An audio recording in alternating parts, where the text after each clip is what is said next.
people were getting this twice, what they now believe instead, and this is potentially significant, we'll break it down for you. And President Trump making news late today, now defending his decision to take hydroxychloroquine. First, that new research tonight just in from South Korea, fears there and elsewhere that people were testing positive for the virus twice. They're now saying in South Korea there was something wrong with the testing.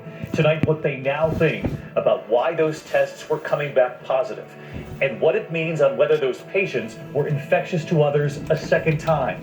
This could be a major development. Also tonight, we continue to report on the race to find a vaccine. This evening, the news from Pfizer, speeding up human trials for a possible vaccine here in the U.S. and Germany, conducting phase 1 and phase 2 at the same time. 330 patients taking part, and what they're seeing so far. President Trump, as I said, defending his own choice to take hydroxychloroquine.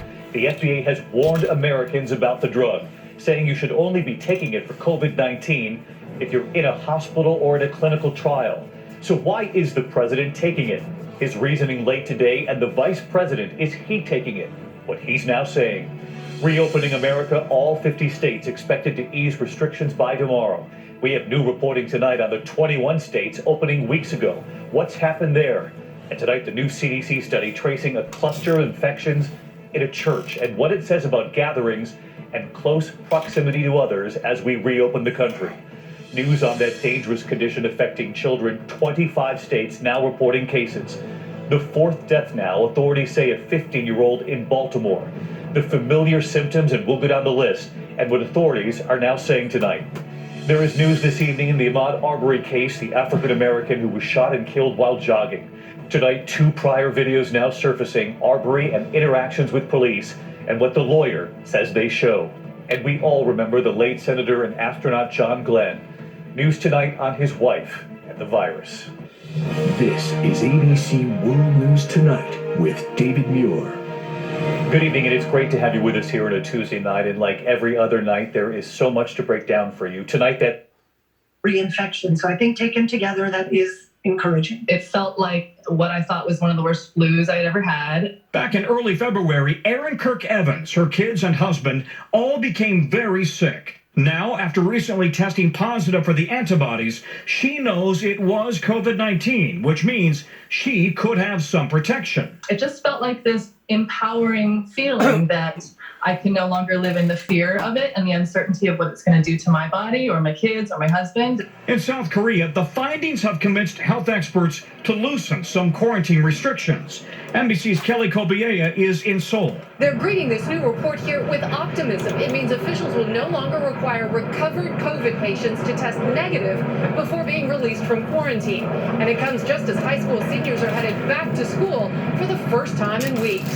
And it could be critical in hard-hit U.S. states since early testing suggests 1 in 5 New Yorkers has antibodies for COVID-19, but many never knew they were sick. Having the antibodies does not automatically mean immunity, but the South Korean report is further evidence that people who have recovered and do have antibodies may be able to return to work without fear of infecting others. Lester? All right, Tom Costello tonight. Tom, thank you. Another child has died from that inflammatory syndrome that hits some children after COVID infections. Though rare, almost half the states are now reporting cases, and the CDC briefed doctors today on what treatments are working to save young lives. Here's Kristen Dahlgren. Dariana Dyson was just 15 when she started complaining about stomach pain and a rash. It happened so fast. I never thought that taking my daughter in the hospital for stomach pain, I wouldn't be walking out of there with her. Within days, the Baltimore teen was dead, the latest victim of the newly discovered multi-system inflammatory syndrome. Dariana had tested positive for COVID antibodies. I hope that's going to save another child. People need to really understand that this kills people. Today, the CDC held a briefing call with doctors on what it's learning about the illness, now found in at least 24 states and 9 countries around the world. Cases seem to be peaking about a month behind COVID-19. Many of the children didn't know they had coronavirus, suggesting the illness comes from an overactive immune response. In New York City alone, there are now 147 cases. I think that's the tip of the iceberg. Long Island's Cohen's Children's Medical Center saw many of the early cases. Almost 80% had no underlying condition. Nearly all had gastrointestinal symptoms. And the hospital saw success with a plasma product called IVIG, which helps calm an overactive immune response. It's one of the things doctors in Louisiana used on 12-year-old Juliet Daly, who went into cardiac arrest before responding to treatment. She's now out of the hospital, and at her latest checkup showed no signs of permanent heart damage. They're saying that it looks pretty normal. She came in, really near death. And within a matter of days, we were able to get her off the ventilator, breathing on her own. It was one of those moments that you really want to celebrate. Hope tonight. I'm just so happy that she has a bright future. That treatments can work if doctors can catch it in time. Kristen Dahlgren, NBC News, New York. Under intense criticism, President Trump today defended his decision to take hydroxychloroquine, brushing aside potentially serious side effects. Our Kristen Welker has late details. Tonight, President Trump increasingly defiant about his decision to take the controversial anti-malaria drug hydroxychloroquine, despite no evidence yet that it prevents coronavirus. I think it gives you an additional level of safety.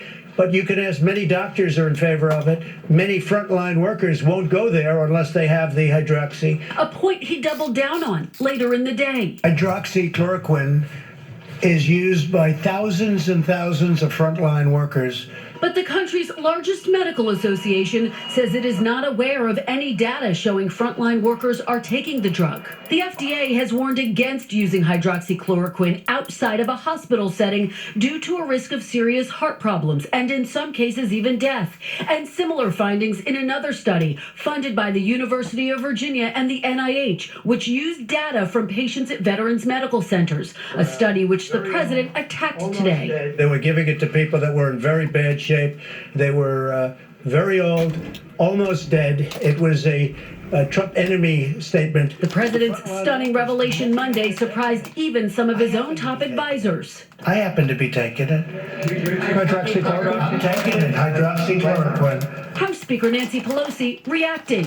I would rather he not be taking something that has not been approved by the scientists, especially in his age group and in his, shall we say, weight group, what is morbidly obese, they say. Sparking a bitter back and forth today. Oh, I don't respond to her. I think she's a waste of time. Pelosi is a sick woman. She's got a lot of problems, a lot of mental problems. I didn't know that he would be so sensitive. He's always talking about other people's avoirdupois, their weight, their pounds. His words weigh a ton. And the president revealing he started to take the drug after one of his staffers tested positive for the virus. A very nice young gentleman, he tested positive. Meantime, the vice president, whose press secretary tested positive, said he is not taking hydroxychloroquine. My physician has not recommended that, but I wouldn't hesitate to take the counsel of my doctor, or any American should do likewise.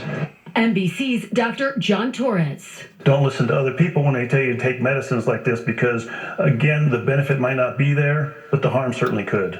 And in a statement tonight, the FDA reiterated the decision to take any drug is ultimately one between a patient and their doctor. Lester. Kristen Welker at the White House, thank you. The governor of New Jersey said today officials are wargaming what a return to school might look like next fall, whether to reopen, how to reopen. Some of the toughest decisions facing states, and parents are understandably nervous. Here's Gabe Gutierrez. Rochelle Cardona is a single mom in the Bronx, and she's worried. It's stressful. There's times where I found myself having to close myself in a bathroom and cry. I feel like I'm living in a whole nightmare. When the pandemic hit, she quit her job to take care of her 3 kids. 2 have special needs. For her, it's critical whether New York schools reopen this fall.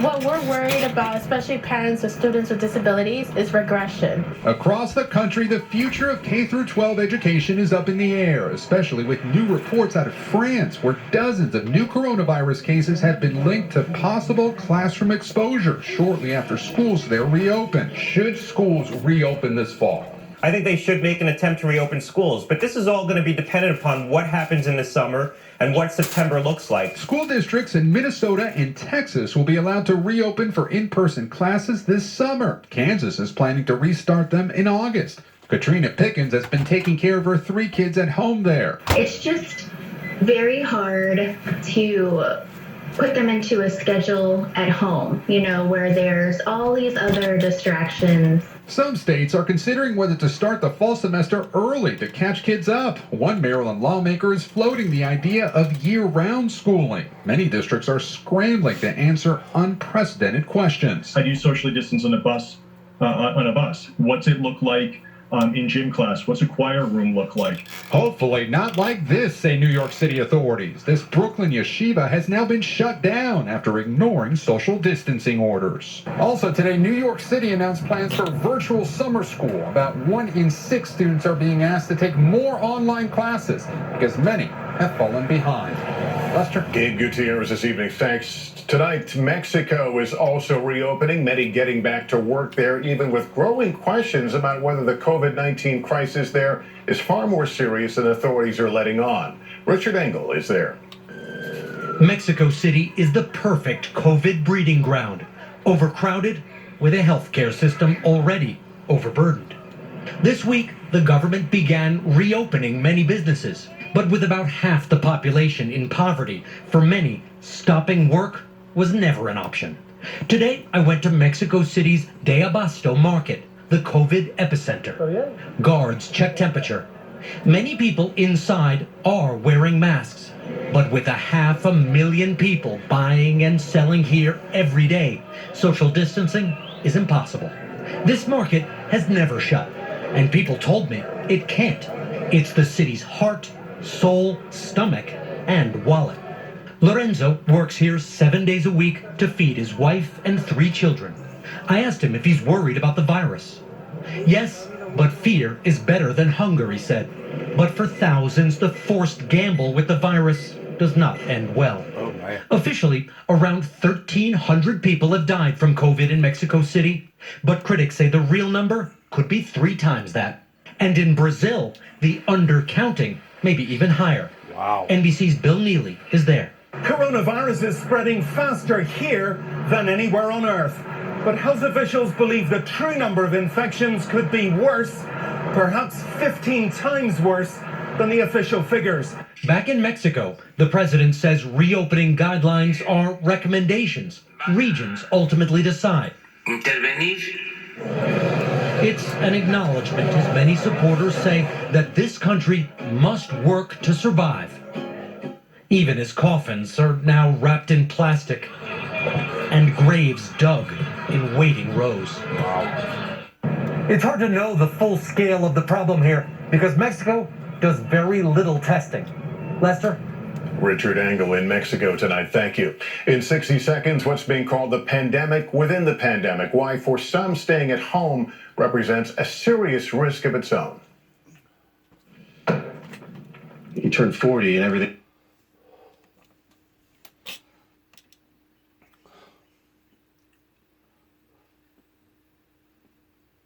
Tell me about it. Asking the right questions. Well, I just want to know, am I going to be okay? I know people who specialize in am I going to be okay?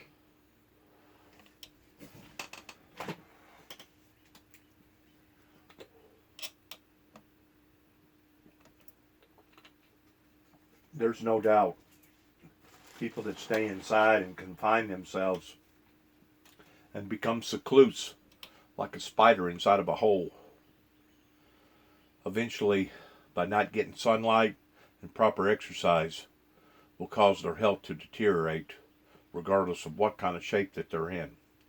In addition to the mental breakdown that it has when one becomes confined like that, because that in and of itself can create health issues that can be just as bad, if not more lethal than the COVID-19. The biggest part that I tell my viewers on a day-to-day basis is to use common sense. Don't get around big crowds if you already have health conditions. if you're not healthy, and you know you're not healthy, regardless whether you got diabetes or you got bronchitis, asthma, some other kind of problem pertaining to liver disease or blood disease or cancer or any of the above. It can be thousands of different things. But always be vigilant. Wash your hands, clean yourself.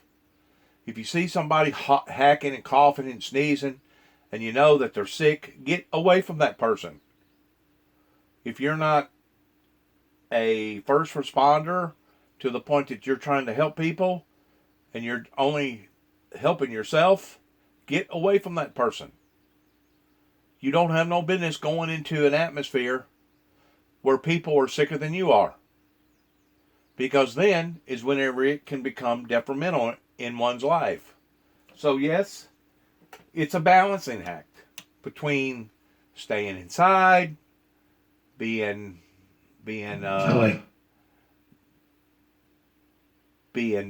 proactive, but at the same time being cautious and conscientious of what's going on around you. It's a balancing act. And basically, make as many. All that we can do is hope that we're doing the right thing and pray to God that God will protect us and give us the insight and the protection that we need to be able to overcome this.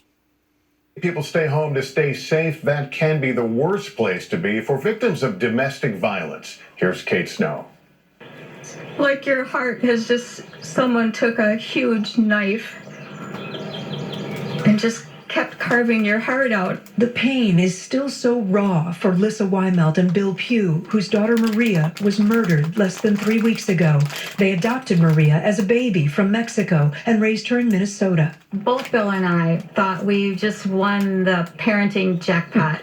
Always smiling. She snowmobiled, she rode horses, she rode four-wheelers, she snowboarded, she skied, she was a cheerleader. She got married last year, a relationship her parents describe as controlling. I think it was, pretty intense, really fast. And then coronavirus and orders to stay inside their house. That was not a safe place for her to be. Do you think COVID-19 contributed to everything that happened?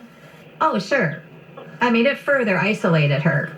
The criminal complaint says there was an argument on April 30th about Maria leaving. Her husband, Joshua Fury, eventually admitted killing her and burying her body in a small crawl space. Fury's lawyer declined to comment. You just think, why didn't I say all the things that I'm faulting myself for now? Run, my God, run. Why didn't I say that? Home is not a safe place for victims. And now you're forced to stay inside because outside is scary. Phone calls to the Center for Women and Families in Louisville, Kentucky have actually decreased, in part, experts say, because victims are trapped with their abusers. But the center is getting more emails or victims calling friends using a code word for help. What are you telling women about whether they can leave because of the coronavirus rules? Well, what we're telling them is do leave. Absolutely. One of the ways that perpetrators are manipulating, mentally abusing their victims is through the coronavirus, saying things like, if you walk out this door, you're going to get the coronavirus and die. NBC News reached out to 35 organizations in 19 states. In some places, hotline calls more than doubled, becoming shorter and more frantic. How cruel is that? Talk about a control freak. People that want to control other people's lives. See, and that's not of God. That's not of God at all. That's of the devil that wants to control people's lives out of fear or out of anguish or out of poverty or whatever. That's not of God at all. That's exactly how Satan wants to victimize people, is out of fear or out of this or out of that.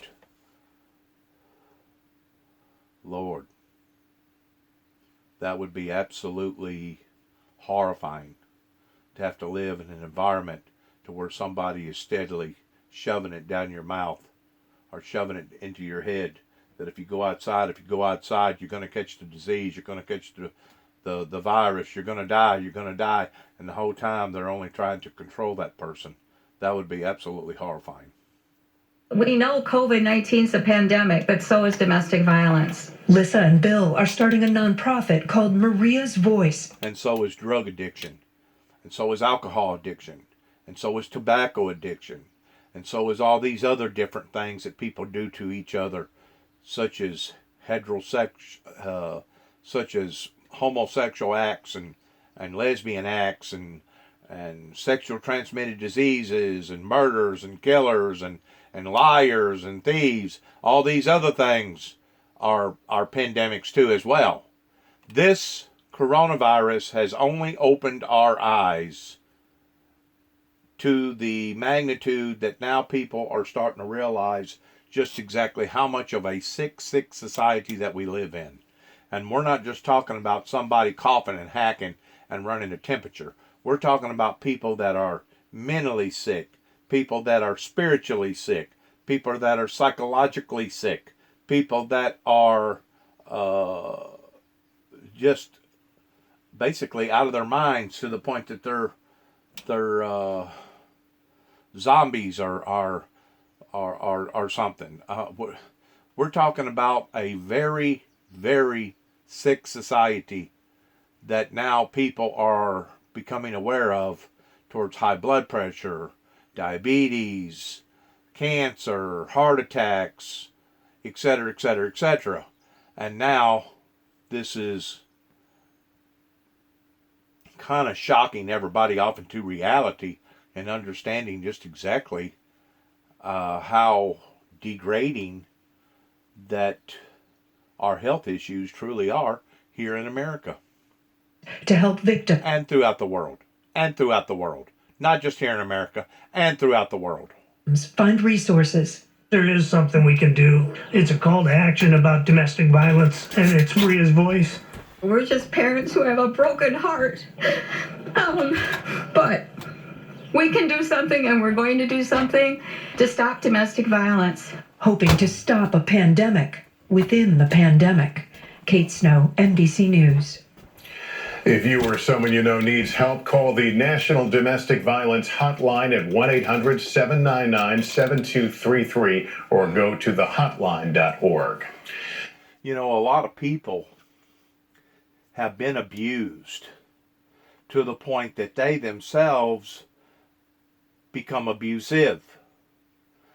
There has to be some way or another of breaking the chain of understanding that this domestic violence is wrong and it's a sickness in and of itself. It is a pandemic in and of itself. But there has to be some way or another of identifying that these type of behavior is insulting, it's degrading, it's demoralizing, and it's of the evil demonic one that causes this type of atmosphere. It's very, very toxic, and it becomes lethal to the degree of scarring and marring other people's lives that really and truly are innocent bystanders, that if they just used a little bit of common sense, get out of that relationship, walk away, seek professional help, go to the authorities, try to get out of that atmosphere some way or another, even if you have to speak to a friend and do it in Morse code, even if you have to do whatever. Please get out of that for the benefit and the safety of yourself. You're better than this.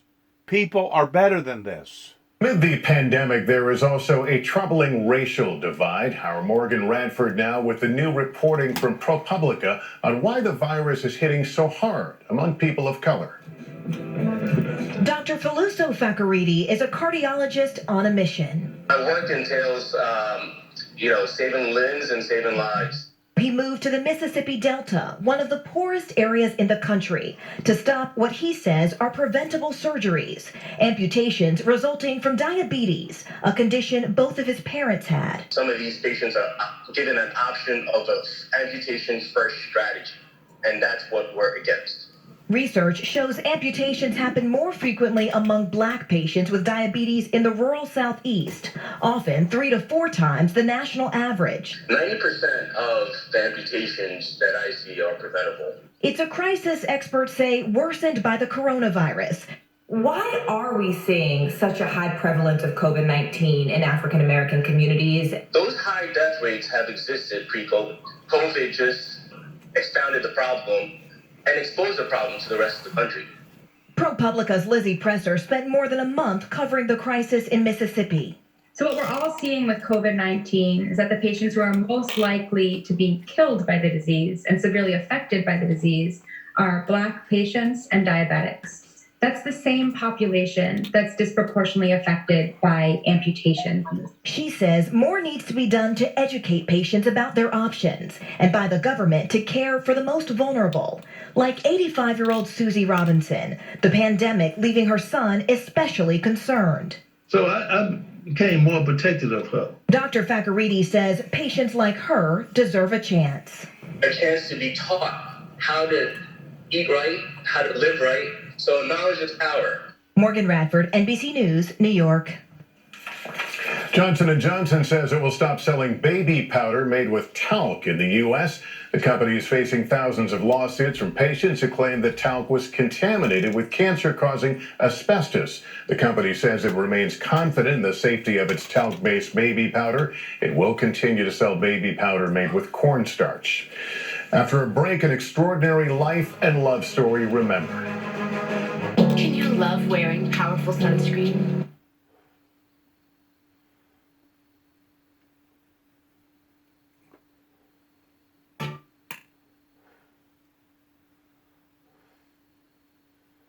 Farm Bureau Insurance. Big on commitment.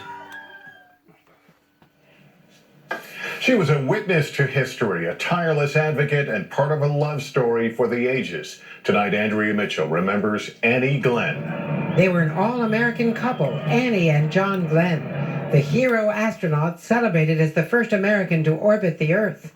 They had met as toddlers, she said practically sharing a playpen in their Ohio hometown. But afflicted with lifelong stuttering, she was thrust reluctantly into NASA's spotlight, as portrayed in The Right Stuff. Johnson.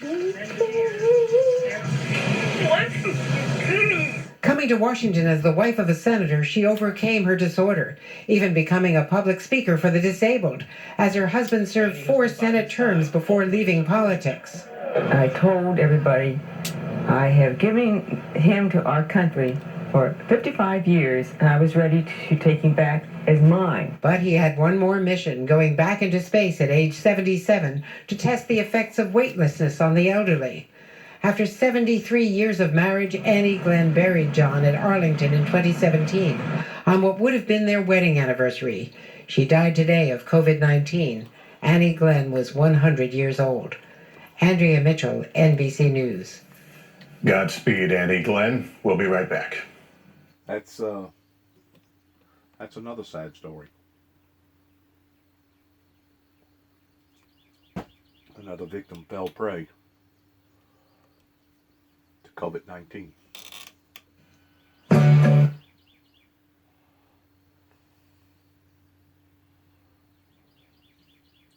John Glenn. I'll go for that. Eloquent.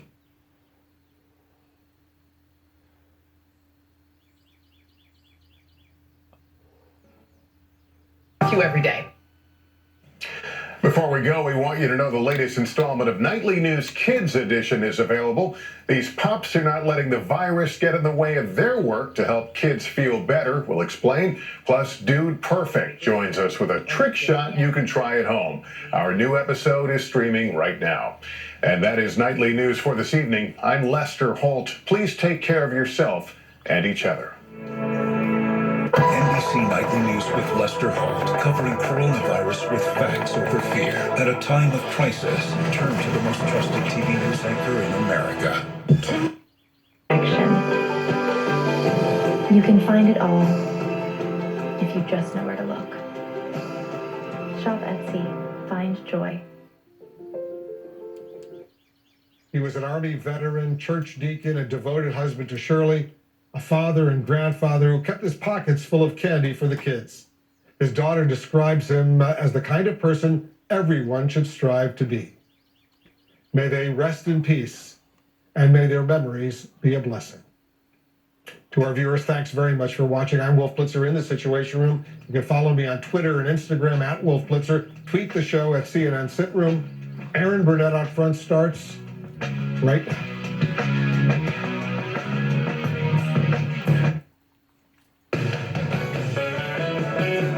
Up front next, President Trump doubles down on hydroxychloroquine. That's our show. Keep it right here on MSNBC.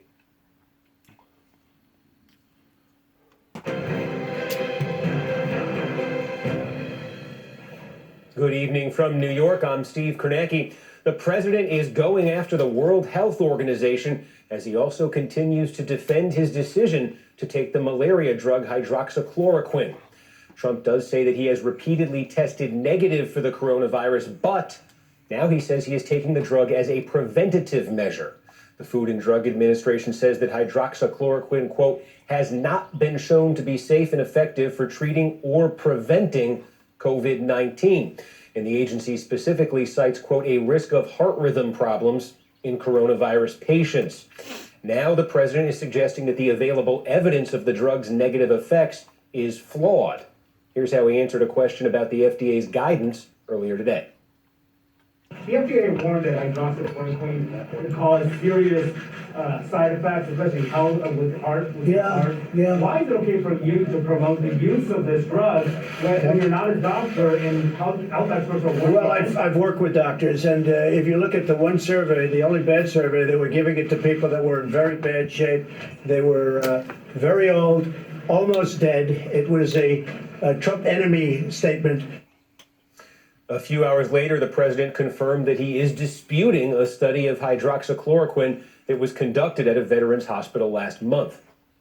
The FDA has said hydroxychloroquine should not be used outside of a hospital setting or... No, that's not what I was told. No, there was a false study done where they gave it to very sick people, extremely sick people, people that were ready to die. It was given by obviously not friends of the administration. So immediately when it came out, they gave a lot of false information. But that study was a phony study put out by the VA. You may want to talk about that. People should want to help people, not to make political points. It's really sad when they do that. Trump's announcement that he is taking the drug has generated surprise and some criticism, including from House Speaker Nancy Pelosi last night.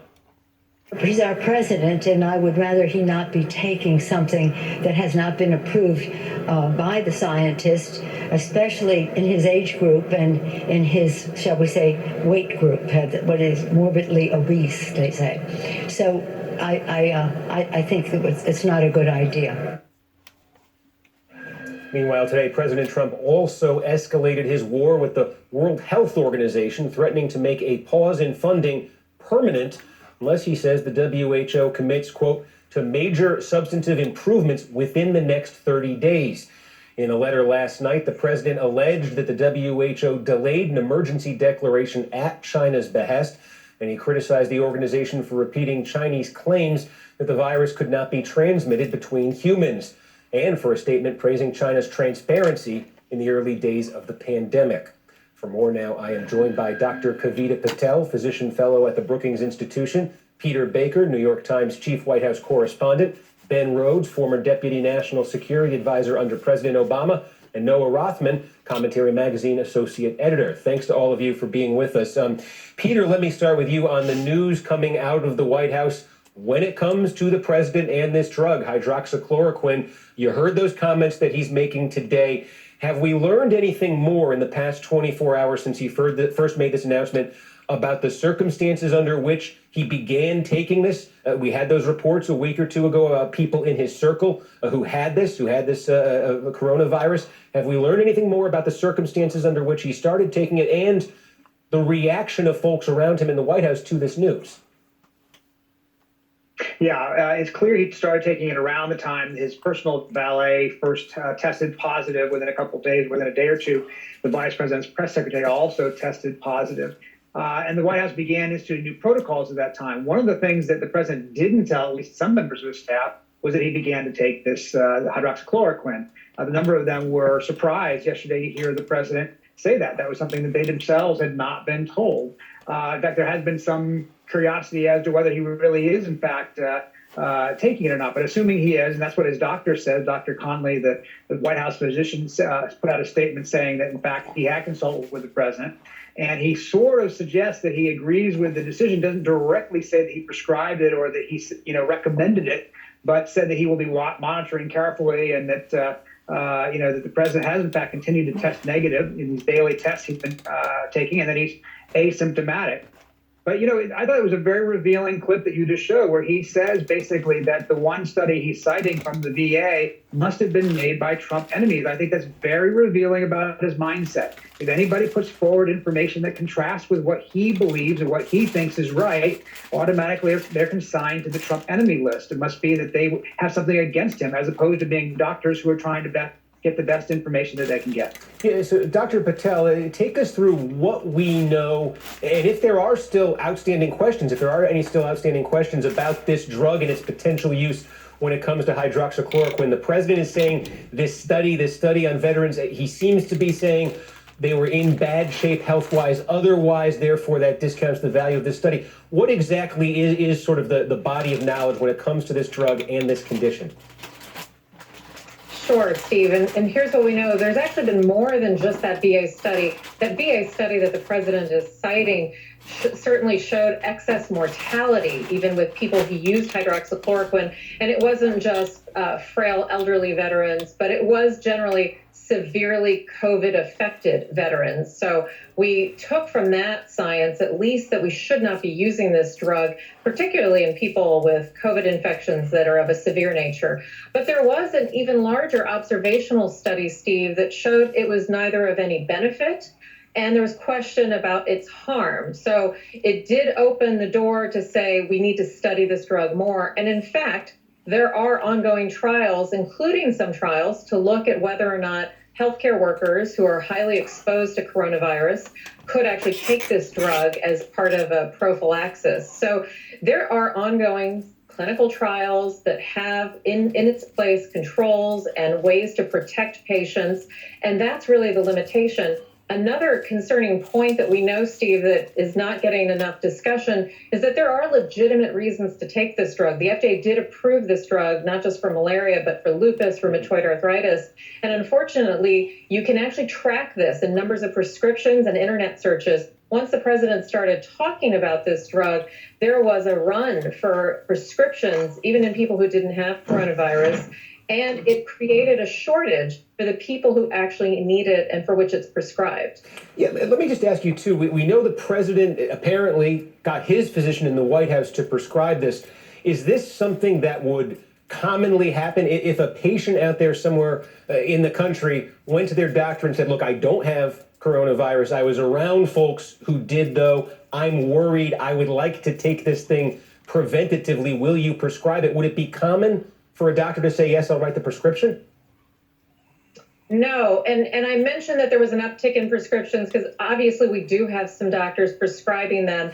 And I will just say there is no evidence that you should do that. And no, that is not the answer. And a good analogy, just that people can relate to, is that we know that a lot of viruses cause colds and we shouldn't take antibiotics for them, but we still see unintentional antibiotic use. In that same regard, though, the answer should be no. And in this case, Steve, the consequences are truly fatal. A fatal arrhythmia is not a trivial thing, and thus all the more reason to really look at the science.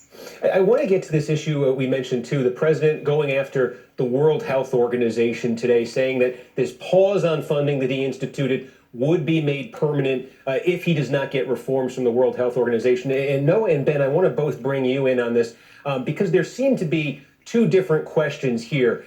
Number one is whether the World Health Organization does have something to answer for when it comes to its conduct in the early days of this pandemic, its relationship with the Chinese government, these sorts of issues, the president making reference to them. And then if so, is the penalty that the president is talking about here, losing funding, is that the appropriate response to this? So, Noah, let me bring you in there on the first question of the World Health Organization, the president making lots of charges here, but does the World Health Organization, in your view, have something to answer for when it comes to its conduct? Yeah, I believe they do. I think the case against the WHO is relatively straightforward. The president's approach here is fraught. Not to say that it's bad policy, but that it's a probably relatively superficial debate. Congress appropriates this money. A lot of it is funneled through grants. So a lot of institutions get a say of whether or not this institution gets the cash that it deserves. And the president making no distinction between the political leadership and the medical mission of this organization probably undermines his case because it martyrs an organization that really does do good work. But this organization was responsible for funneling and lending authority to flawed and falsified data that was coming out of China, resulting in every Western government being caught on the back foot, on the heel of this pandemic, and resulting in the crisis that we currently experience. It misled the world about the nature of transmission, the extent to which which was under question at the time, but it lent authority to the notion that transmission was much more harder than it is that we understand it to be. Critics of the WHO's leadership criticized the travel bans that the president implemented, suggesting that it would contribute to xenophobia, all while being relatively deferential to Beijing. This is the sort of thing that I think contributed to the crisis that we face. It's not responsible for it, but certainly contributed to it. And while the president may be scapegoating this organization to an extent, that doesn't mean that they are entirely blameless. Yes, so Ben, let me bring you in on that, because I think underlying all this, and Noah is getting at there, is the accusation that the World Health Organization is too close to the Chinese government, is too deferential. Noah is making some of the points there that are brought up. I'm curious, what is your sense of that? Is that a fair criticism of the World Health Organization? If so, what would account for that? What would explain that closeness? And how should the United States handle that? Well, first of all, any international institution represents both the good things and the bad things about its members. And we had problems with the WHO with Ebola. Early in the Ebola outbreak, the WHO was resistant to make a determination about the scale of that outbreak, in part because West African countries like Liberia, Guinea, and Sierra Leone did not want to shine a spotlight on the fact that there was an Ebola outbreak in their countries. What the Obama administration did is we essentially came in and kind of took charge. But then we used the WHO's vast infrastructure to help the flow of healthcare workers into West Africa to stamp out that outbreak. We couldn't have done it without the WHO. It took U.S. leadership plus the WHO and its capacity to marshal health resources to deal with that outbreak. And what is so self-defeating about this, Steve, is that there are going to be massive international dimensions to the COVID-19 response. How do you scale up and disseminate a vaccine globally? How do you deal with issues around resuming travel and supply chains as countries begin to come out of this in different kinds of shape? And the U.S. absenting itself from that process is quite dangerous in my view. And ironically, Steve, the U.S. walking away from the table will only make China that much more influential in the WHO. If our concern is Chinese influence in WHO, the United States, the biggest funder trying to take its ball and go home, is only going to compound that problem. As we used to say in the Obama administration, if you're not at the table, you're on the menu here. And this is not the time to be walking away from the single best mechanism for coordinating international response to a pandemic, even if they've been flaws. If flaws get in and fix them, we shouldn't just walk away. Now, we mentioned again, there have been independent criticisms of the World Health Organization here and its relationship with China, but the president himself is the one who initiated this conversation today, and some of his indictment of the World Health Organization has come under scrutiny. For instance, he criticized the organization for praising China's transparency in January, but Trump himself at that same time was saying the same thing. 4 days earlier, he tweeted that the United States greatly appreciates China's efforts and transparency. And in February, Trump dismissed concerns that China was leading a cover-up. Are you concerned that China is covering up the full extent of coronavirus? No, China's working very hard. Also, The Lancet, which is a scientific journal, is disputing Trump's claim that the World Health Organization, quote, ignored credible reports of the virus spreading in Wuhan in early December 2019, or even earlier, including reports from The Lancet Medical Journal. Lancet today called that claim factually incorrect, noting that the first time they reported on the virus was in late January of this year. Peter, let me bring you back in. The president, and certainly the president's campaign, have made clear their intent to make China an issue in this campaign. But as we just showed there, and folks will remember, the president's rhetoric on China has been a bit all over the place when it comes to this. The likelihood of following through on this threat to permanently withhold funding from the World Health Organization, what is your sense of that?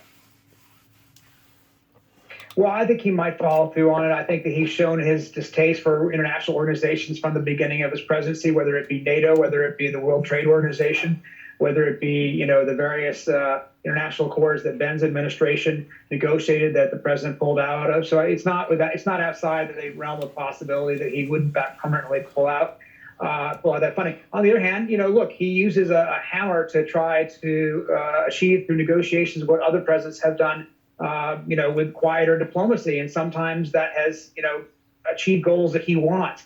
I think the question here is whether he actually wants the WHO to reform, or whether he cares very much whether the United States is entered, or whether he's looking for something to talk about that's different than his own administration's handling of this, of course. It's much easier and much more advantageous for him to focus on the mishandling, if there was any by the WHO, than the mishandling if there was any by his administration. And I think that giving his supporters something to focus on, other than continued questions about testing or the delays in the initial response, is a political, obviously a politically advantageous strategy for him. The question is whether it will sell, because as you say, there are plenty of examples of his own comments about China that undercut his own message right now. And people may say that it's being politicized, but the fact of the matter is, it's surrounding safety issues pertaining to people's health, regardless whether it's people's health here in America or people's health in any other part of the world. That's the reason why they call it the WHO, World Health Organization. Donald Trump was trying to say that the World Health Organization has been nothing more than a bunch of puppets that's basically siding or has bias and tendencies towards wanting to lean more towards protecting China than it is towards protecting the world. And whenever you have a World Health Organization that wants to be biased in discriminating against the world, but siding with one particular nation, then you no longer have a World Health Organization. Now you have a China Health Organization. And as I have said before, and I'll say again, most any country does not want to air their dirty laundry. Anything that has occurred in that country, it doesn't matter if it's foul,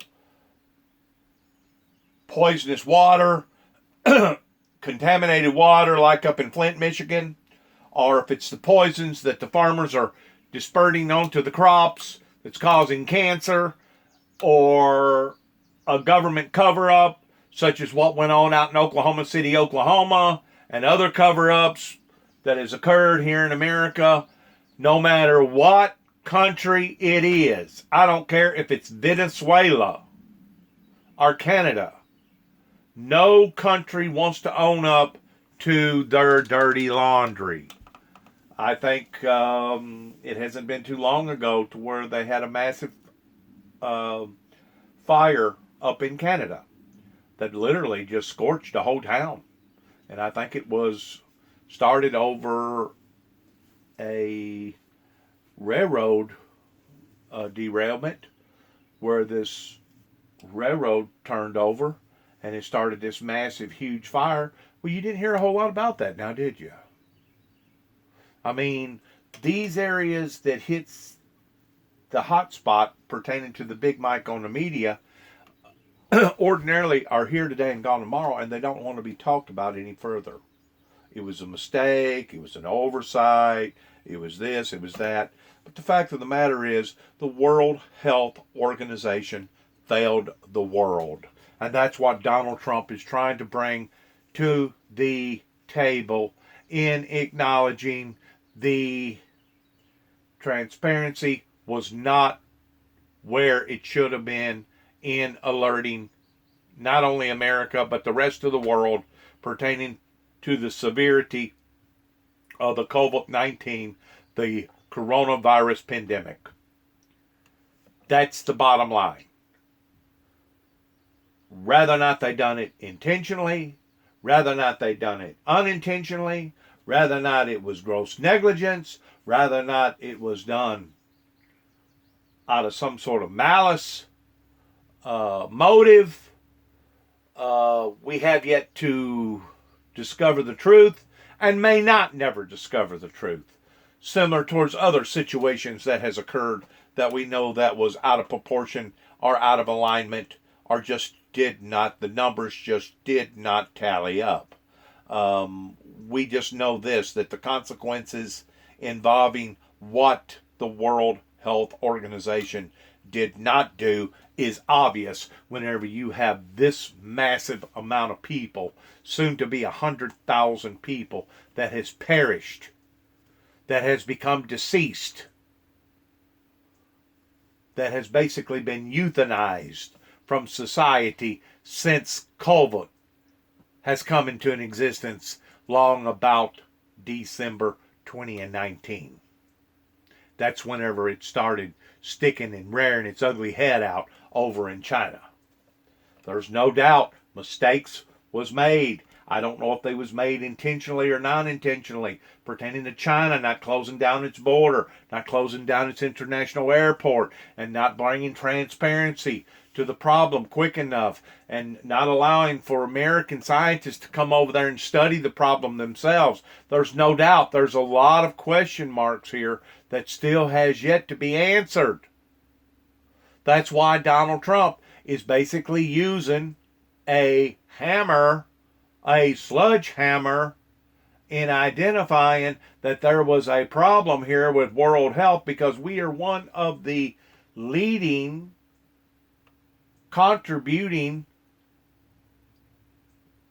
making contributions to the World Health in making sure that this organization is fair-minded for the general public, in general speaking, not just for one country, but for the whole world. Quickly here, if the president does follow through on this and withdraws funding for the World Health Organization, the U.S., the biggest single donor to the WHO, from a public health standpoint, is there an impact folks are going to feel here in the country, do you think? Not just from a public health standpoint, but also from a research standpoint. The WHO is a material partner in actually facilitating a lot of the research on treatments and vaccine development. So it will have an impact globally, and as well as in the United States, where the CDC, again, there have been flaws in this relationship, but the CDC has been a valuable partner along with the NIH and others to conduct this research. And Ben, just your sense, you laid out your case on this. Do you think this is something the president will follow through on? Well, I think he'll certainly try. And as has been said, there are other forms of funding here. There are grants that are already pending. Congress appropriates this money. But we've seen President Trump try to interfere in that process before. And what's so crazy is we're taking a tool of the international community that can help develop treatments and vaccines, disseminate them, harmonize guidelines, and we're essentially throwing wrenches into those gears. And just think of this segment, Steve. You know, we're dealing with the pandemic, we're dealing with the depression and needing to reopen the economy, and we're talking about a drug that doesn't cure the disease and an organization that could be part of the solution that Trump is intent on making part of the problem here. None of the things that he's talking about and doing are relevant to the public health and economic crisis in the country. They're just relevant to his desire to have something to talk about through a 24-hour news cycle. All right. No, it's not. No, it's not. No, it's not. It's got to do with culling the herd. It's got to do with draining the swamp. And if you got certain people that's associated with the WHO organization, WHO, that's not doing their job, somebody needs to go in and cull the herd. They need to fire the daggone people that ain't doing their jobs. And it doesn't matter if it's with the World Health Organization or it's with CDC or any other association that's associated with health or associated with science in this department. If you're not being adequate, sufficient, and what people are paying you to do, and some of these people makes big bucks. Don't think for a second that they don't. Some of these people are making $140,000, $150,000, $240,000, $250,000 a year to sit in behind a lab desk, wear a white coat, and do a lot of study and research and analyze things. They make big money, and they should have big results, regardless whether it's the World Health Organization or the CDC or whoever. Donald Trump is trying to get to the bottom of how come the World Health did not raise a red flag to alerting his administration in earlier months and allowed for this to get out of hand the way that it did. It's not a matter of passing the buck towards finger pointing. It's a matter of saying, these are the people that we hired, these are the people that we pay to do a certain particular task, and they failed in doing it. That's what Donald Trump is bringing to the table. The same way that I've recently just got through putting out an article, the same way that Donald Trump brought to the attention over in Iran and over in the Middle Eastern areas, you got people over there that are not qualified in handling nuclear material because they have so much animosity against their neighbors, against Jerusalem and other people, that if they ever does come into contact towards being exposed to this type of nuclear form, they could very well easily weaponize it and turn it into a weapon. And if it ever started dropping nuclear bombs on the Middle East, it could actually create a Holocaust. In the involvement of a Holocaust, it could actually evolve into the annihilation of not only the human society upon this planet, but it could be the annihilation of all existing life. And it doesn't matter if it's plant life, animal life, fish life, human life, bug life, any kind of life. You nip things at the bud. That's what people hired this guy to do, was to drain the swamp. He's trying to drain the swamp pertaining to the World Health Organization. He's trying to drain the swamp in not allowing nuclear capability of sinking off into the Iranians and Iran and Iraq and places over in the Middle East, because he knows that if it ever evolves into that, it could be devastating, not just for them, but for the whole world. The World Health Organization failed the world. They didn't just fail the Americans. They failed the world. Somebody needs to be held accountable and responsible for people not doing their jobs. Period. Thank you to my viewers. Good luck to all of us, coming from the Windmill Ministries here at 291 Thompson Road, Sharon, Tennessee, zip code 38255. And shalom.